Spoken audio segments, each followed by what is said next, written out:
దేవుని నామమునకు మహిమ కలుగునుగాక. ప్రభు సన్నిధిలో చక్కని సమయాన్ని మనం కలిగి ఉంటున్నాం. దేవుని వాక్యములో నుండి రోమాపత్రిక 8వ అధ్యాయము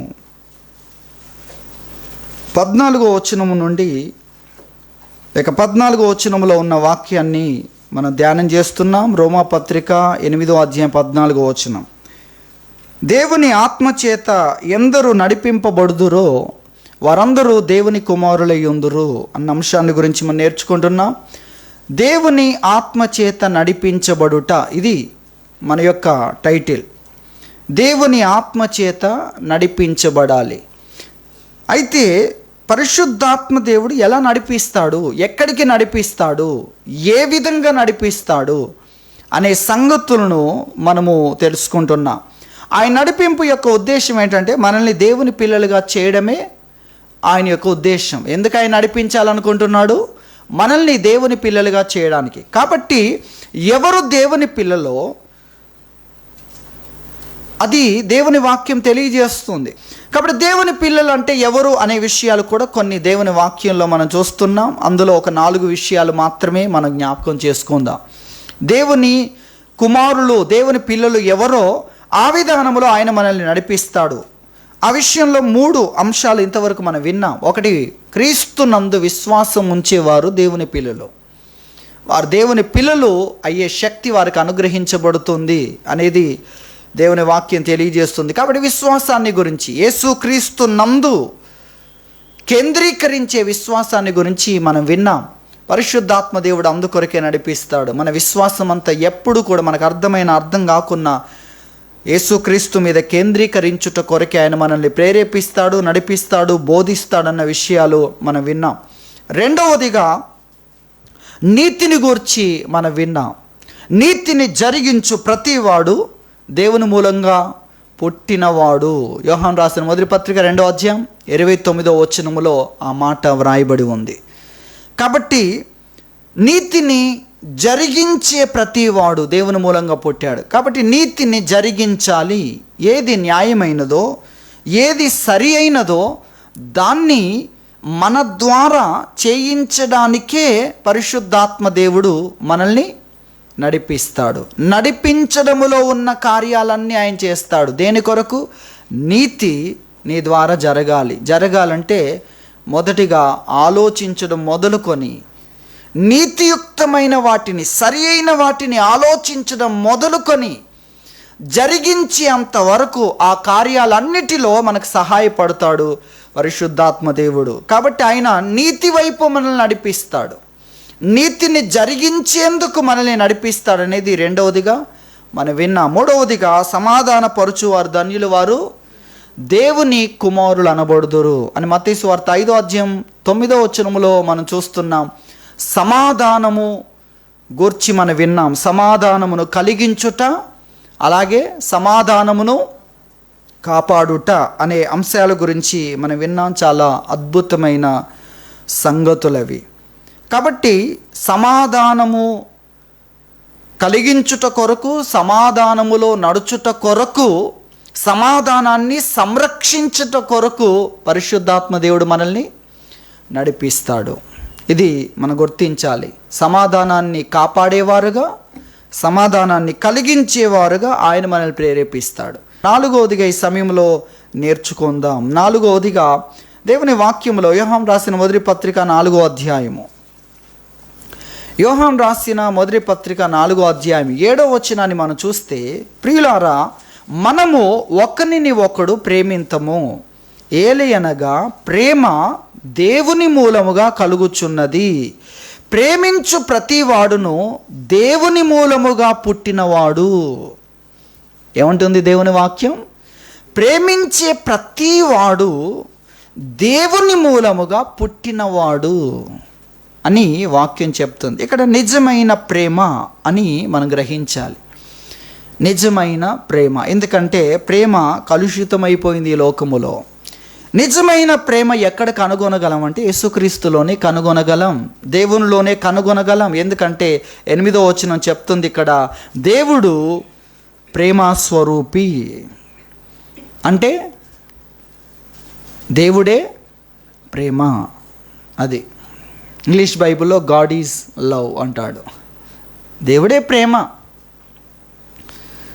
దేవుడే ప్రేమ. దేవుడేమై ఉన్నాడో అదే ప్రేమ. దేవుడేం చేస్తున్నాడో అదే ప్రేమ. దేవుడే ప్రేమ. ప్రేమ అంటే దేవుడే. దేవుడంటే ఏమనుకుంటున్నామో అదే ప్రేమ. దేవుడంటే పరిశుద్ధుడు, అదే ప్రేమ. దేవునిలో ఏం చూస్తున్నామో, దైవత్వములో ఏం చూస్తున్నామో అదే ప్రేమ.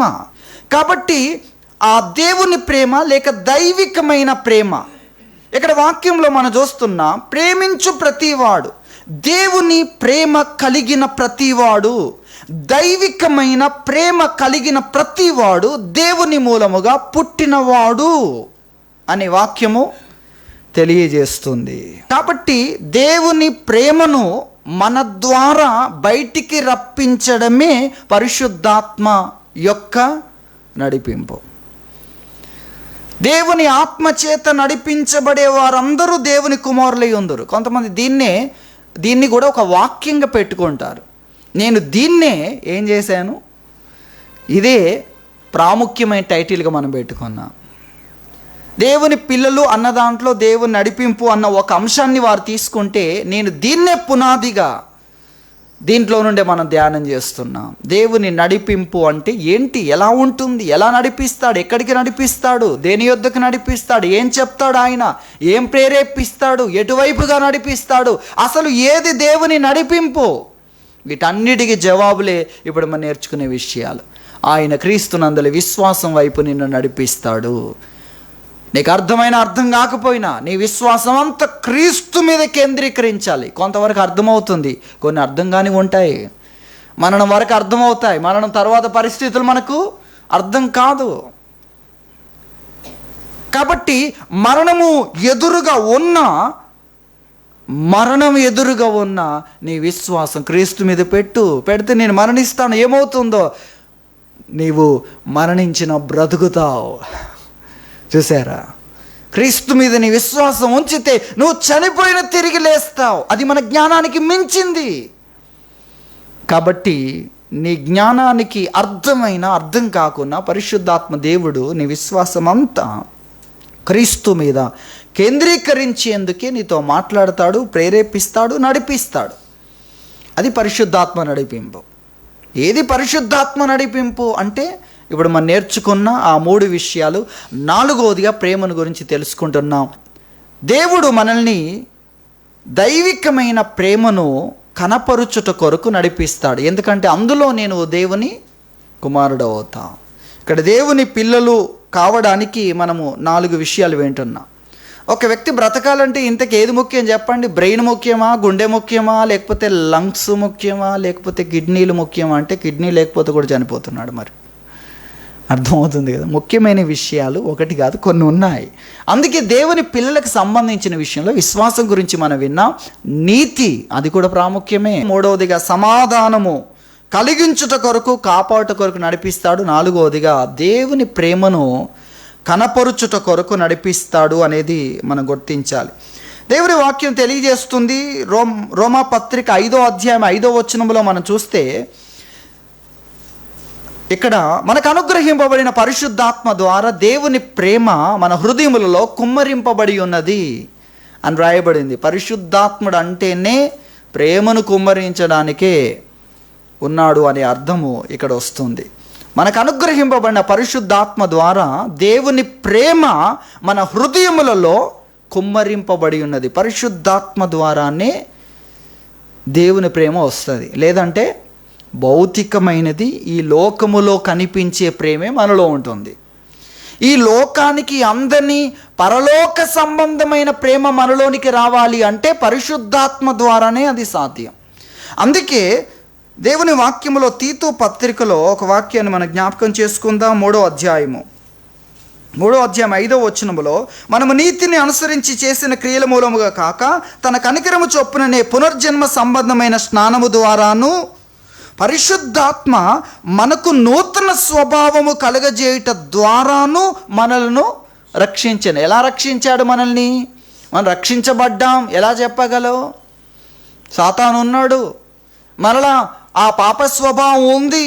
ఇవన్నీ ఉండగా నేను రక్షించబడ్డాను, రక్షణ పొందానని ఎలా చెప్పగలవంటే, నీలో ఆ పాత స్వభావం రాకుండా క్రొత్త స్వభావము నీలో పుట్టించాడు. క్రొత్తది ఏర్పడింది. ఇప్పుడు క్రొత్తది నీ స్వభావం. ఎలా రక్షణ పొందాం మనం? క్రొత్తది ఈరోజు నా స్వభావం అయ్యింది కనుక నేను రక్షణ పొందాను. పాతది పోరాడడం లేదా, పాతది లేదా, పోరాడడం లేదా, బ్రతికి లేదా అంటే అది ఉంది, అది పోరాడుతుంది, కానీ అది నాది కాదు. ఇప్పుడు నాదేంటి? నాలో క్రొత్త స్వభావము నాలో కలిగింది, అది నాది. కాబట్టి ఆ క్రొత్త స్వభావం, పరిశుద్ధాత్మ మనకు నూతన స్వభావాన్ని కలగజేయట ద్వారా మనల్ని రక్షించాడు. ఆ క్రొత్త స్వభావం చూసుకుంటుంది, ఎలా జీవించాలి, ఎలా ప్రవర్తించాలి నేర్పిస్తుంది. ఆ క్రొత్త స్వభావమే పాతది, నాశనకరమైంది రాకుండా పోరాటం చేస్తుంది. క్రొత్తది ఉంది లోపల.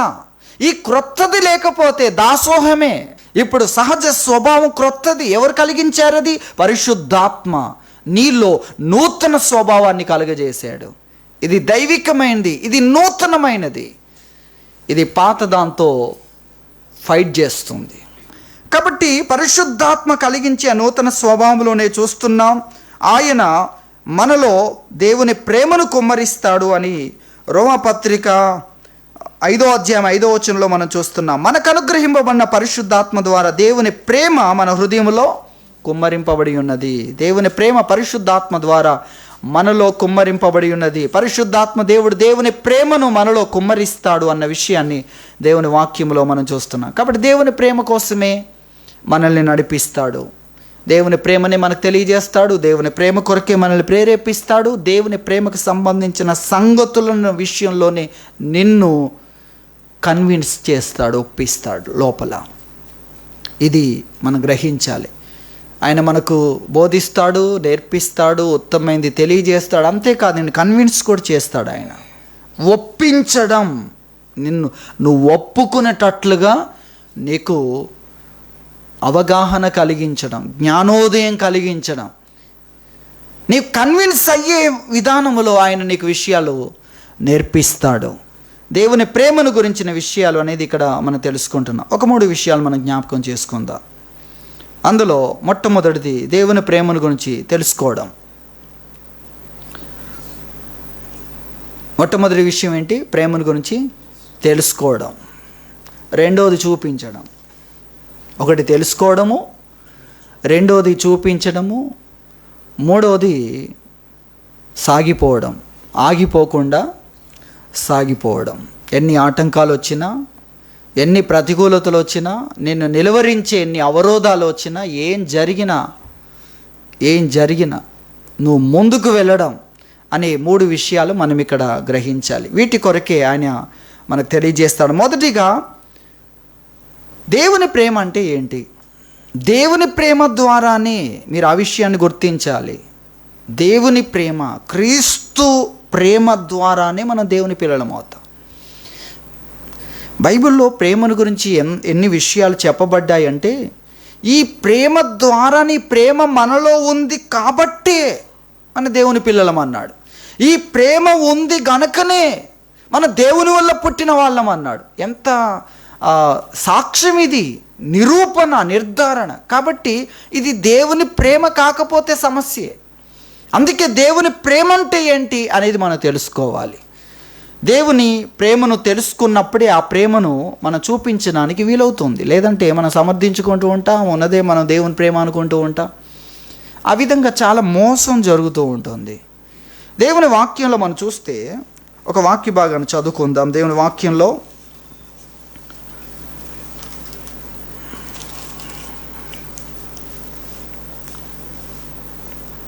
రోమాపత్రిక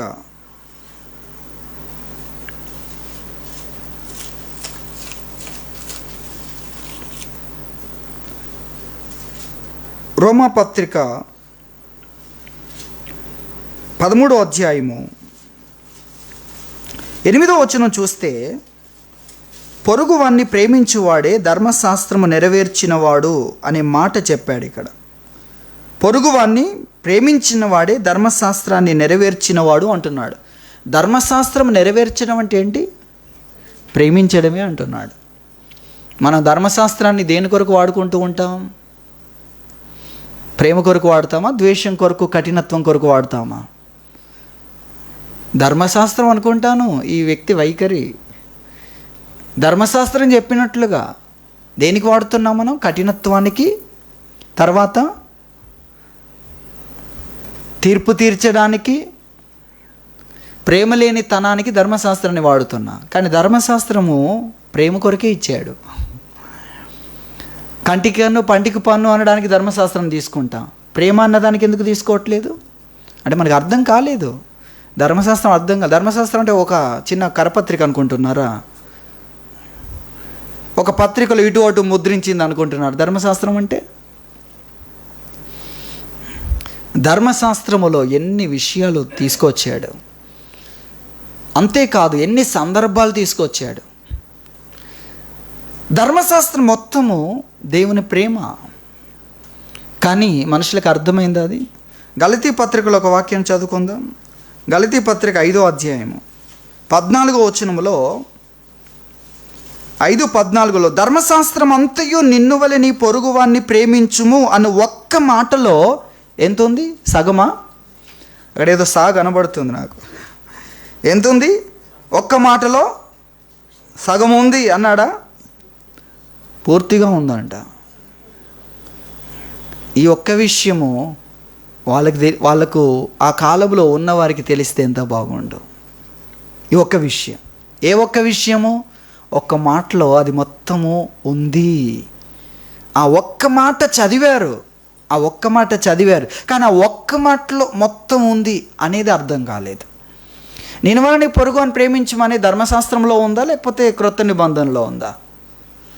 ధర్మశాస్త్రంలో ఉంది. ఏం చెప్పాడు ధర్మశాస్త్రంలో? నిన్ను వలని పొరుగువాన్ని ప్రేమించమన్నాడు. దాంట్లో ధర్మశాస్త్రం అంతా ఆ ఒక్క మాటలో ఉంది అని వాళ్ళకి తెలియలేదు. కాబట్టి మనుషులు ఏం చేసినా ఇది ధర్మశాస్త్రం, ఇది దేవుని ఆజ్ఞ, దేవుని చిత్తం అని అనుకున్నారు. చూడండి, అందుకొరకు ఇక్కడ ఏం చెప్పాడంటే ధర్మశాస్త్రం అంతయు నిన్ను వలె నీ పొరుగువాన్ని ప్రేమించుము అని ఒక్క మాటలో సంపూర్ణమైంది. మెసేజ్ అంతా విన్నారు కానీ ఆ మెసేజ్ టైటిల్ వారికి అర్థం కాలేదు. ఆ టైటిల్ ఏంటి? నిన్ను వలె నీ పొరుగువాన్ని ప్రేమించుము. టైటిల్ అర్థం కావట్లేదు. ఆ టైటిల్ ఇదని వారు తెలుసుకోలేకపోయారు. ధర్మశాస్త్రం అంతా చదివారు, ఒక్కొక్కరు ఒక్కొక్క టైటిల్ పెడుతున్నారు, కానీ ఈ టైటిల్ పెట్టలేకపోయారు. ఇక్కడ అపోస్తలుడైన పౌలు ఏం చెప్తున్నాడు? ధర్మశాస్త్రం అంతా ఒక్క మాటలో నేను చెప్తాను అన్నాడు. ఒక్క మాటలో అన్ని విషయాలు ఉండగలిగే మాట ఉందా? నిన్ను వలని పొరుగువాన్ని ప్రేమించుము. అది విన్నదే. లేవియకాండం 19వ అధ్యాయంలో ఉన్న వాక్యమే అది. చూడండి ఒకసారి, మీకు తెలియని వారి కోసము దేవుని వాక్యములో లేవియకాండం 19వ అధ్యాయము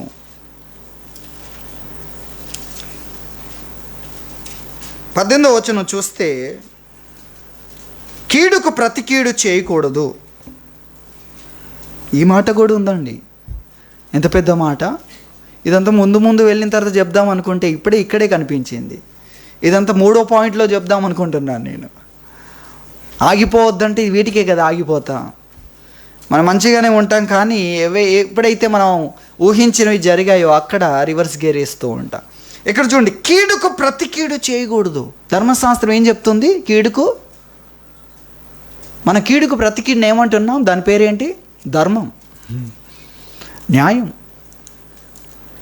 నేనేం ఎక్స్ట్రా చేయట్లేదు, వాళ్ళు చేసిందే మనం చేస్తున్నాం.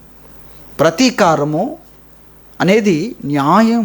వాళ్ళు చేసేది వాళ్ళు అగౌరవపరిచారు, మనం అగౌరవపరుస్తాం, మనం న్యాయం జరిగిస్తున్నాం. కీడుకు ప్రతి కీడు చేయకూడదు. ఎవరు చెప్పారు? ధర్మశాస్త్రం. ఎప్పుడు ఇచ్చాడు? ఎంత పురాతనమైనది! ప్రపంచంలో ఇట్టి ఆజ్ఞలు కలిగిన వారెవరు అంటాడు దేవుడు. ఎంత పురాతనమైందో మీరు రాసుకోండి. ఇక ఎంత పురాతనమైందంటే ఇటువంటి విలువలతో కూడిన అది ఇంకొకటి ప్రపంచంలో లేదు. మొట్టమొదటిసారిగా దేవుడిచ్చాడు. అది మనం గ్రహించాలి. అంత పురాతనమైనది. అక్కడ కీడుకు ప్రతి కీడు చేయొద్దన్నాడు. నీ ప్రజల మీద కోపాన్ని ఉంచుకోకూడదు. కోపం వచ్చిందా, కోపం అయిపోయిందంతే.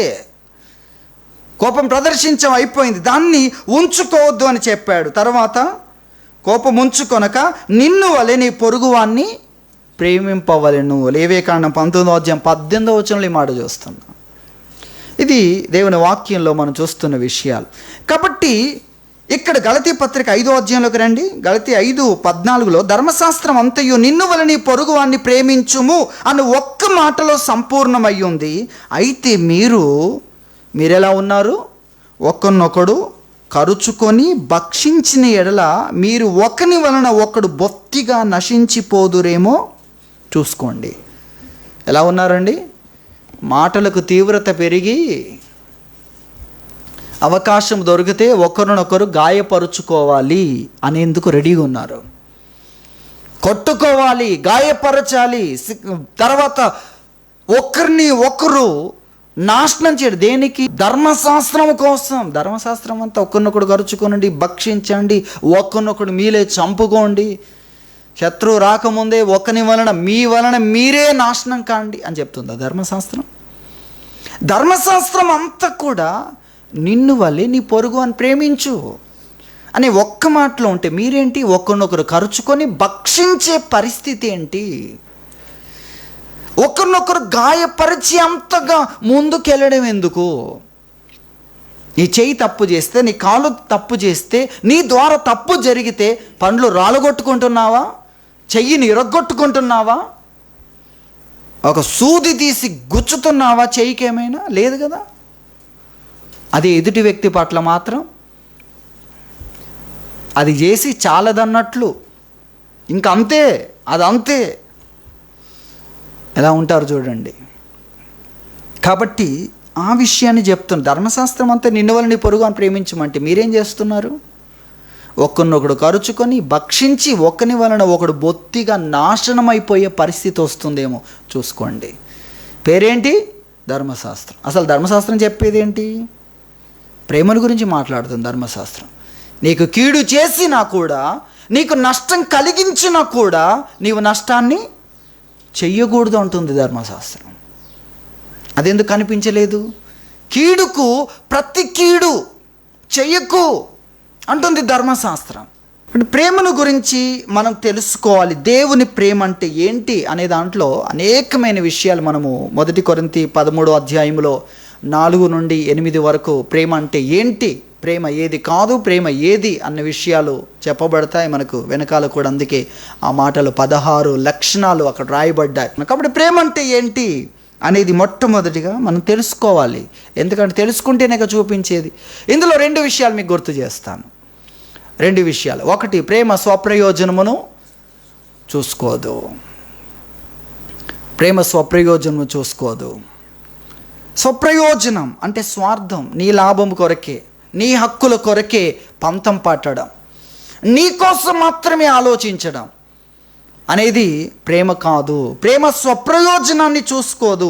అంటే ఎదుటి వ్యక్తి ప్రయోజనం కొరకు కూడా ప్రేమ ఆలోచిస్తుంది.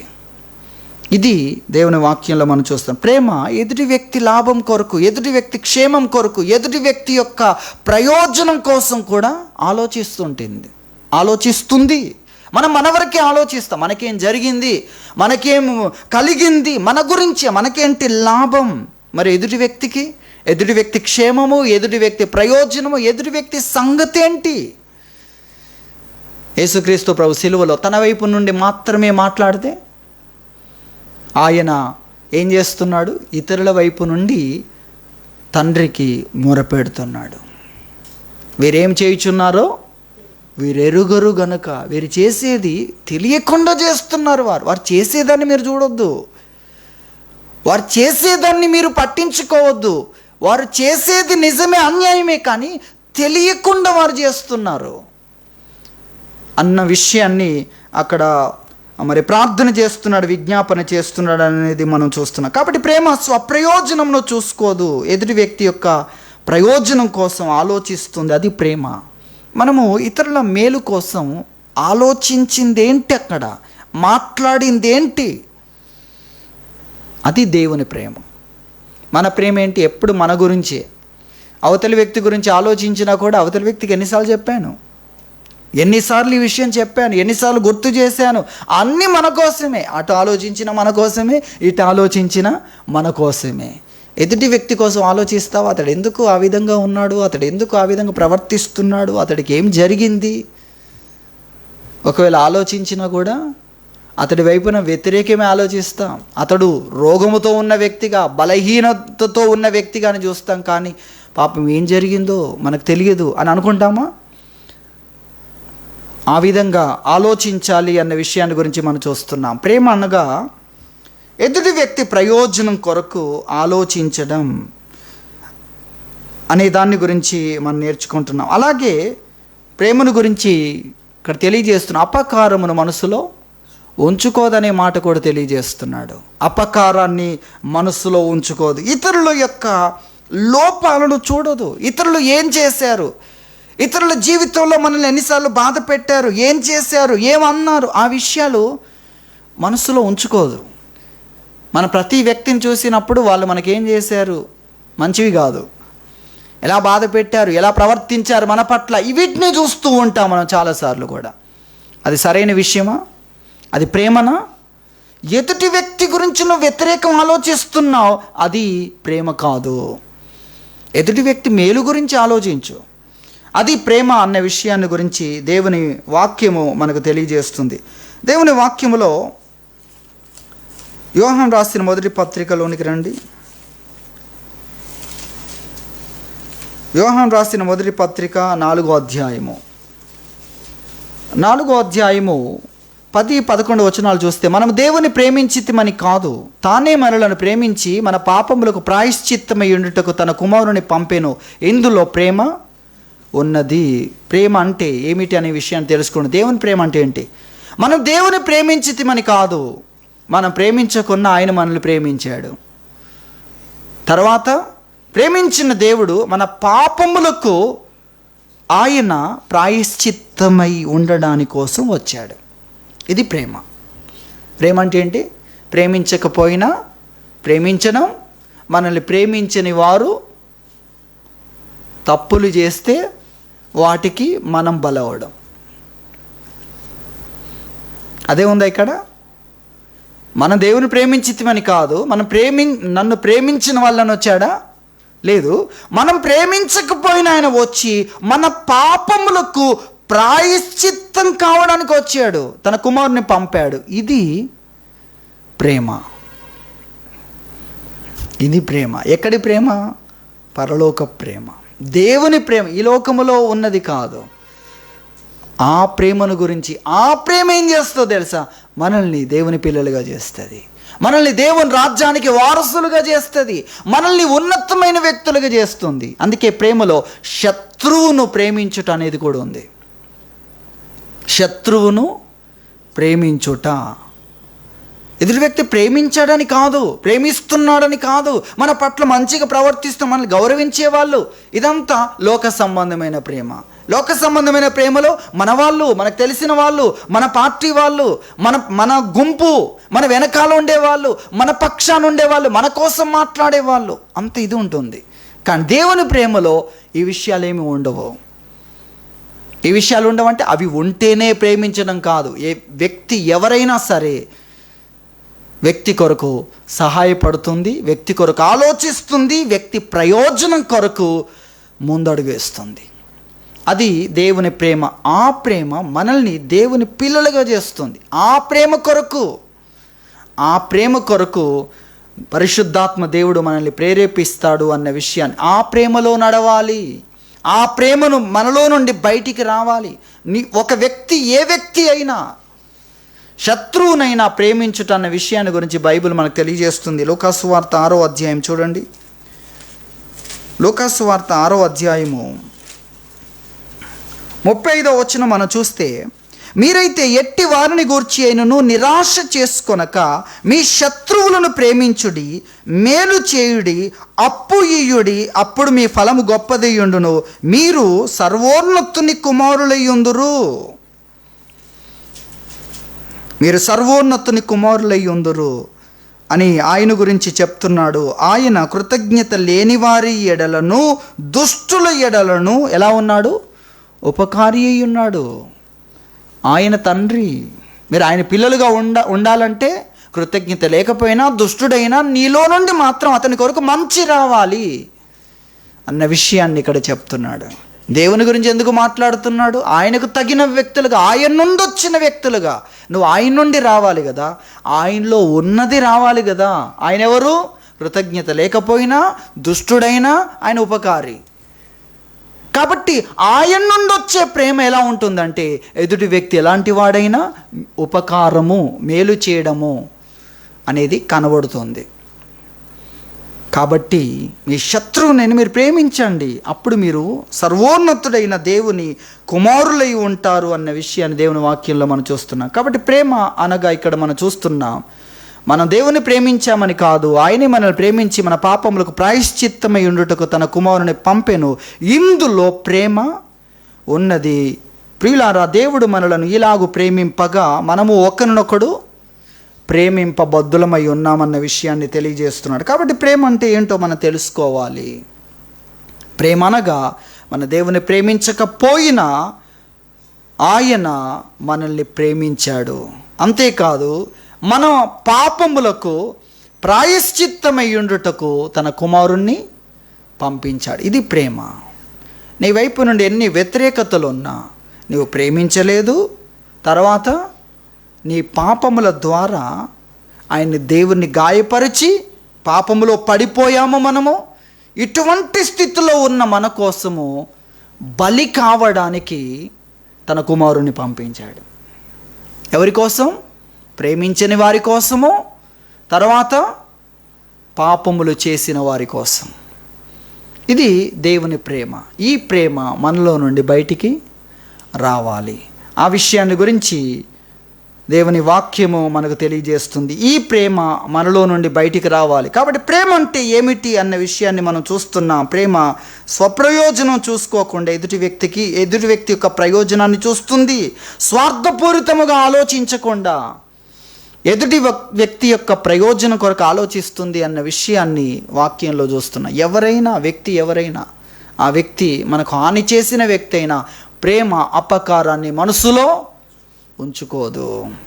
ఒక వ్యక్తి యొక్క జీవితంలో వ్యక్తి మనకి ఏం చేశాడని వ్యతిరేకమైన విషయాలను ఓపెన్ చేయడానికి ప్రయత్నించదు అనే విషయాలను గురించి దేవుని వాక్యం తెలియజేస్తుంది. కాబట్టి ప్రేమ అంటే ఏమిటి? ఎదుటి వ్యక్తికి మేలు చేయడం ప్రేమ. ఆ వ్యక్తి ఎవరైనా సరే ఆ వ్యక్తి ప్రయోజనం కొరకు, ఆ వ్యక్తి యొక్క మేలు కోసము ఆలోచించేదే ప్రేమ అన్న విషయాన్ని గురించి మొదటిగా మనం జ్ఞాపకం చేసుకుంటున్నాం. రెండవదిగా ఆ ప్రేమను ఏం చేయాలి? మనం చూపించాలి. ప్రేమ అనగా ఏమిటి అన్న విషయాన్ని మొదటిగా మనము నేర్చుకుంటున్నాం. ప్రేమ అంటే ఏంటి? ఎదుటి వ్యక్తికి మేలు చేసేది ప్రేమ. ఎదుటి వ్యక్తి మేలు కొరకు ఆలోచించేది ప్రేమ. ఆ వ్యక్తి తప్పులు చేసినా, ఆ వ్యక్తి మనకు నష్టం కలిగించినా మనము ఆ వ్యక్తి మేలు కోసం ఆలోచించేది దేవుని ప్రేమ, మనది కాదు. మనం తప్పులు ఆలోచిస్తాం, మనల్ని ప్రేమించిన వాళ్ళని మనం ప్రేమిస్తాం. కానీ దేవుని ప్రేమ మనలోనికి రావాలి, దేవుని ప్రేమ మనలో నుండి ప్రవహించాలి. అప్పుడే మన దేవుని పిల్లలం, అప్పుడే మనము దేవుని పిల్లలు. శత్రువుని ప్రేమించు, శత్రువు మంచి కొరకు ఆలోచించు, శత్రువుకు మేలు కొరకు ఆలోచించు, శత్రువుకు నువ్వు మేలు చేయి అన్న విషయాన్ని చెప్పాడు. ఎదుటి వ్యక్తిని గాయపరిచిన నీవు ఎదుటి వ్యక్తికి మేలు చేయి, అప్పుడు నువ్వు దేవుని కుమారుడవు, కుమార్తెవు అన్న విషయాన్ని వాక్యం తెలియజేస్తుంది. ఈ రోజున అనేకులు ఎలా ఉన్నారంటే స్వార్థంతో నిండి ఉన్నారు. ఎంతసేపు తన గురించి తప్ప ఎదుటి వ్యక్తి గురించి ఆలోచించే ప్రసక్తే లేని పరిస్థితిలో ఉన్నారు. కానీ దేవుని ప్రేమను అర్థం చేసుకోవాలి, అది మనం చూపించాలి.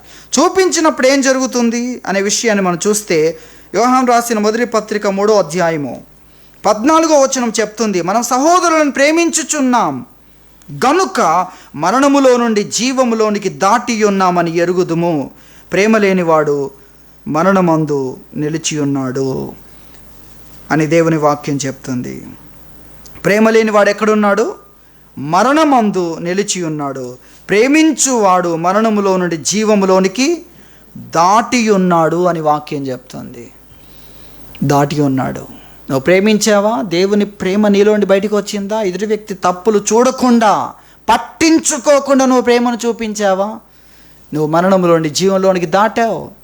నువ్వు నిత్య జీవానికి సంబంధించిన వ్యక్తివి, నువ్వు దేవుని రాజ్యానికి సంబంధించిన వ్యక్తివి, నీవు దేవుని బిడ్డవు అని దేవుని వాక్యం మనకు తెలియజేస్తుంది. ఈరోజు కుటుంబ సంబంధాల మధ్యలోనే ఆ విధంగా లేని పరిస్థితులు చూస్తున్నాం. ఎటువంటి ప్రతి వ్యక్తి కూడా మనుషులు స్వార్థప్రియులు. మనుషులు ఏ విధంగా ఉన్నారు? స్వార్థప్రియులు.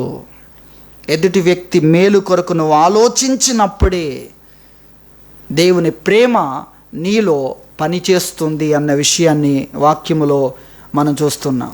ఏది దేవుని ప్రేమ అని మనం తెలుసుకుంటామో అది మనం చూపించాలి, మనలో నుండి బయటికి రావాలి అన్న విషయాన్ని ప్రభు మనకు తెలియజేస్తున్నాడు. ఎదుటి వ్యక్తి మేలు కొరకు ఆలోచించగలిగిన ప్రేమ, ఎదుటి వ్యక్తికి మేలు చెయ్యగలిగిన ప్రేమ మనలో నుండి బయటికి రావాలి. మనము ఎదుటి వ్యక్తికి ఏ మేలు చేస్తున్నాం, ఏ మేలు చేశాం, ఇది మనం ఆలోచించాలి. దేవుని ప్రేమ మనలో నుండి బయటికి రావాలి. ఇతరులు మనల్ని గాయపరిచిన, బాధ పెట్టిన దాని గురించి మనం ఆలోచించకూడదు. నేను ఎదుటి వ్యక్తికి ఏం చేశాను, ఎదుటి వ్యక్తి కష్టంలో నేనేం చేయగలిగాను అన్న దాన్ని గురించి మాత్రమే మనము ఆలోచించాలి అన్న విషయాన్ని ప్రభు మనకు తెలియజేస్తున్నాడు. యోహాను రాసిన మొదటి పత్రిక 4వ అధ్యాయము 8వ వచనాన్ని మనం చూస్తే, దేవుడు ప్రేమ స్వరూపి, ప్రేమ లేనివాడు దేవుణ్ణి ఎరుగడు. ప్రేమ లేకపోతే దేవునితో సంబంధము లేనివాడు అన్న విషయాన్ని ఇక్కడ దేవుని వాక్యము మనకు తెలియజేస్తుంది. కాబట్టి మనము ఇతరులకు మేలు చేసేవారుగా ఉండాలి. యోహాను రాసిన మొదటి పత్రిక 3వ అధ్యాయం 17వ వచనం చూడండి. ఈ లోకపు జీవనోపాధి గలవాడై ఉండి తన సహోదరునికి లేమి కలుగుట చూచి అతని ఎడల ఎంత మాత్రము కనికరము చూపని వాని యందు దేవుని ప్రేమ ఎలాగూ నిలుచును. ఈ లోకపు జీవనోపాధి గలవాడై ఉండి అతడు తన సహోదరునికి లేమి కలుగుట చూచాడు. ఆహారం లేకపోవట, నీళ్ళు లేకపోవట, వస్త్రాలు లేకపోవట, సరైన నివాసం లేకపోవట, ఆ నివాసము ఎండ తగిలేటట్లుగా, వర్షానికి తడిసేటట్లుగా, చలికి ఆ చలి బాధను అనుభవించేటట్లుగా ఉందనుకోండి పరిస్థితి. ఆ లేమి చూచి అతని ఎడల ఎంత మాత్రము కనికరము చూపని వాని యందు దేవుని ప్రేమ ఎలా నిలుస్తుంది అన్న విషయాన్ని చెప్పాడు. కాబట్టి నీవు ప్రేమను చూపించాలి, ప్రేమను చూపించాలి, కనికరాన్ని చూపించాలి, లేదంటే దేవుని ప్రేమ నిలిచినట్లు కాదు. అందుకే మొదటి సంఘం ఏం చేశారనే విషయాన్ని చూస్తే అపోస్తల కార్యం 2వ అధ్యాయము 45వ వచనంలో చూస్తున్నాం. వారు తమ యొక్క ఆస్తులు అమ్మి, అందులో చరాస్తులు, స్థిరాస్తులు, స్థిరాస్తులు అని చూస్తాం. అనగా వారి భూములు, తర్వాత వారి వస్తువులు, వారి భూములు, వస్తువులు అమ్మి అందరికీ వారి వారి అక్కరు కొలది పంచిపెట్టిరి. పంచిపెట్టే కార్యక్రమం ఎవరికి అక్కరు ఉంది చూసారా? వీరు క్రియల్లో చేస్తున్నారు. దేవుని ప్రేమ వీరిలో నుండి బయటికి వస్తుంది. కాబట్టి ఎదుటి వ్యక్తి యొక్క అక్కర్లు తీర్చడానికి కొరకు వారు ఎంత కదిలించబడ్డారంటే, కొంతమంది తమ పొలాలను అమ్మారు. మరి కొంతమంది మనకు పొలాలు లేవు కదా, మనకేం లేవు, పొలాలు లేవు. మరి మనం ఏం చేద్దామంటే కొన్ని వస్తువులు వారికి ఉన్నాయి, వాటిని అమ్మేశారు. ఇది మనము వాక్యంలో చూస్తాం. ఇంగ్లీష్ బైబిల్లో మీరు చూస్తే దాని గురించి ఆ విధంగా వ్రాయబడింది. వారి యొక్క వస్తువులను they sold there land and the things they owned.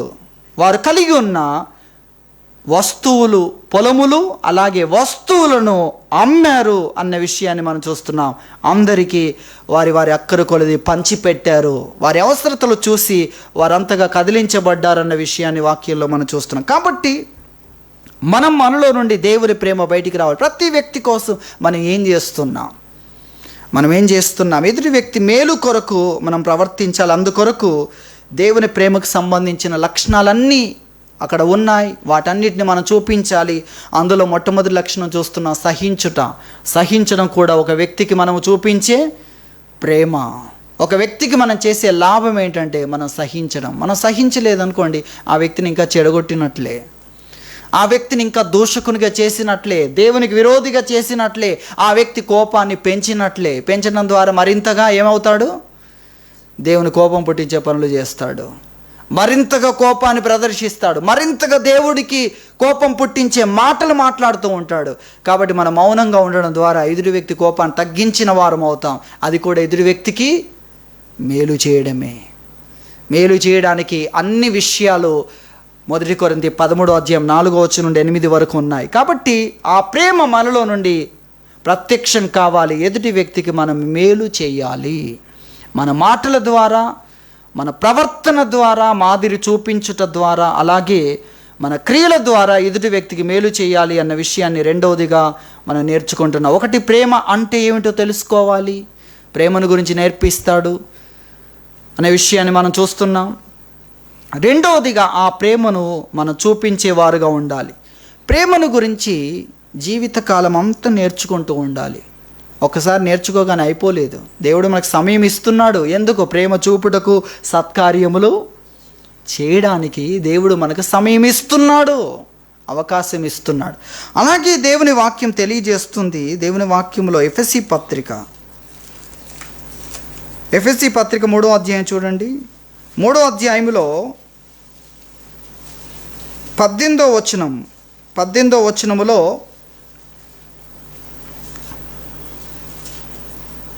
మూడో లైన్ నుండి చూడండి. 18వ వచనములో 3వ లైన్, మీరు దేవుని సంపూర్ణత యందు పూర్ణులగునట్లుగా ప్రేమ యందు వేరుపారి స్థిరపడి సమస్త పరిశుద్ధులతో కూడా దాని వెడల్పును పొడుగును లోతు ఎత్తు ఎంతో గ్రహించుకొనుటకును జ్ఞానమునకు మించిన క్రీస్తు ప్రేమను తెలుసుకొనుటకును తగిన శక్తి గలవారు కావాలనని ప్రార్థించుచున్నాను. చూడండి, దేవుని ప్రేమలో ఇక్కడ దేవుని సంపూర్ణత యందు పూర్ణులగునట్లుగా ఏం చేయాలి? ప్రేమను గురించి తెలుసుకోవాలి. ప్రేమ పొడవు ఎంత, వెడల్పు ఎంత, లోతు ఎంత, ఎత్తు ఎంత అనేది సమస్త పరిశుద్ధులతో కూడా తెలుసుకోవాలి. ఇతరులతో కలిసి దేవుని ప్రేమను అధ్యయనం చేయాలంటున్నాడు. అది ఎంత లోతైనది, అది ఎంత ఎత్తైనది, అది ఎంత పొడవైనది, ఎంత వెడల్పు, ఎంత విశాలమైనది అని సమస్త పరిశుద్ధులతో కూడా తెలుసుకోవాలి. దేన్ని తెలుసుకోవాలి? దేవుని ప్రేమను. ఎందుకు? ఆయన సంపూర్ణతలో నీవు పూర్ణుడవు కావాలంటే ఈ ప్రేమను గురించి అధ్యయనం చేయాలి అన్న విషయాన్ని గురించి వాక్యములో మనం నేర్చుకుంటున్నాం. అప్పుడు మనం సంపూర్ణం అవుతామని దేవుని వాక్యం తెలియజేస్తుంది. కాబట్టి మొదటిగా దేవుని ప్రేమను గురించి తెలుసుకోవడం, రెండవదిగా దేవుని ప్రేమను కనపరచడం, చూపించాలి. దేవుని ప్రేమను చూపించాలి. మూడవదిగా మనం చూస్తున్నాం, దేవుని ప్రేమను చూపించుట్లో మనము ఆగిపోకూడదు, అలసిపోకూడదు అని దేవుని వాక్యము మనకు తెలియజేస్తుంది. దేవుని వాక్యంలో గలతీ పత్రిక 6వ అధ్యాయం 9వ వచనం చూస్తే, మనము మేలు చేయుట యందు విసుకకయుందము, మనము అలయక మేలు చేసితిమేమి, తగిన కాలమందు పంట కోతుము అన్న విషయాన్ని ఇక్కడ తెలియజేస్తున్నాడు. మేలు చేసే విషయంలో నువ్వు అలసిపోకు, విసుగు చెందకు, అలసిపోకుండా మనం మేలు చేస్తే తగిన కాలమందు పంట కోస్తామన్న విషయాన్ని దేవుని వాక్యం మనకు తెలియజేస్తుంది. మనుషులు మన పట్ల ఎలా ప్రవర్తిస్తున్నారు అనేది మనకు అవసరం లేని విషయం. భక్తులైన వారందరినీ మనం చూసినట్లయితే మనుషులు వాళ్ళకేం చేశారు, భక్తులు ఎలా ప్రవర్తించారు అనేవి అనేకమైన విషయాలను దేవుని వాక్యంలో మనం చూడగలం. దేవుని వాక్యంలో కొరింథీయులకు రాసిన మొదటి పత్రిక 4వ అధ్యాయములో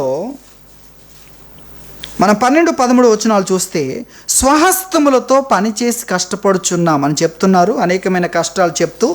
అలాగే 12వ వచనంలో చూస్తే, నిందింపబడియు ఏం చేస్తున్నారు? దీవించుచున్నాం. మనుషులు ఏం చేస్తున్నారండి? వీళ్ళను నిందలేస్తున్నారు, నిందిస్తున్నారు. వీళ్ళేం చేస్తున్నారు? దీవిస్తున్నారు. చూసారా? ఒకసారి ఆ దృశ్యాన్ని చూడండి. వాళ్ళేమో నిందిస్తూ ఉంటారు, వీళ్ళేమో అసలు ఏం జరుగుతుంది? మ్యాచే కావట్లేదు అక్కడ. వాళ్ళు చేసేదేంటి, వీళ్ళు చేసేదేంటి? ఎంత ఆశ్చర్యం చూడండి. దేవుని వాక్యములో ఇటువంటి అనేకమైన సందర్భాలను మనం చూస్తాం. కొరింథీయులకు రాసిన 2వ పత్రిక 13వ అధ్యాయంలో చూస్తే 13వ అధ్యాయంలో 7వ వచనములో ఒక మాట అంటాడు, మీరు ఏ దుష్కార్యమైనను చేయకుండా వలనని దేవుణ్ణి ప్రార్థించుచున్నాము. మేము యోగ్యులమైనట్టు